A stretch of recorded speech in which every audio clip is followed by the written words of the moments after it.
Good morning mga idol. So ngayon ay araw ng Sabado. So supposedly ay babalik na sana ako ng sentro ngayong araw, pero dahil napuyat ako kagabi ay late na ako nagising. Kaya ang nangyari ay naiwanan ako ng bangka. So I'm still here sa aming isla.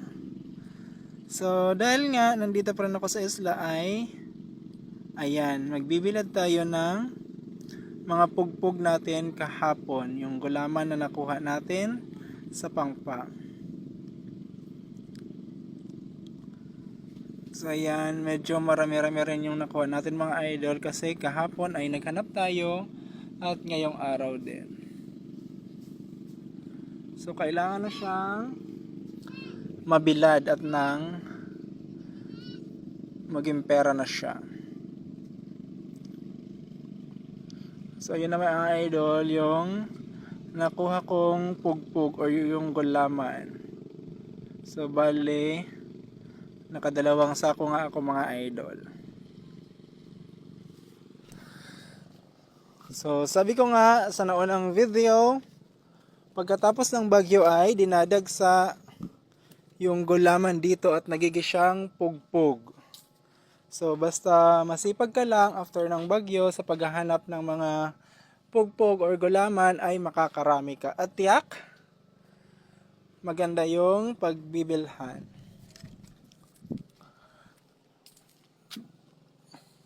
So may mga nauna nga pala ditong nabilad na mga idol kasi yung pamangking ko ay namumugpog rin siya ng mga nakaraang araw.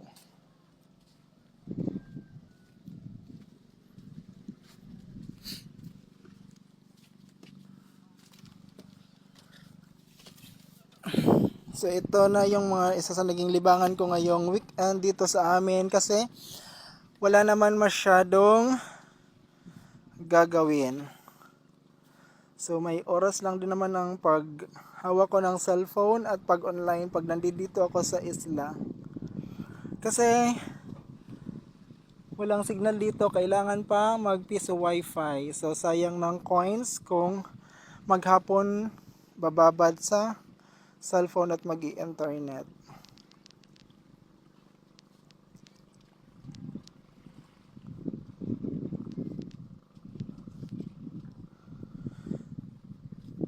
Siya nga pala mga idol, mas marami-rami yung nakuha ko ngayong araw. Kasi na-timing ko na low tide at pumunta ko doon sa Kabakawanan. So maraming mga pugpog ng gulaman yung mga nagsisiksikan sa mga kahoy at ugat ng Bakawanan. Kaya medyo marami-rami yung nakuha nating pugpog ngayon mga idol.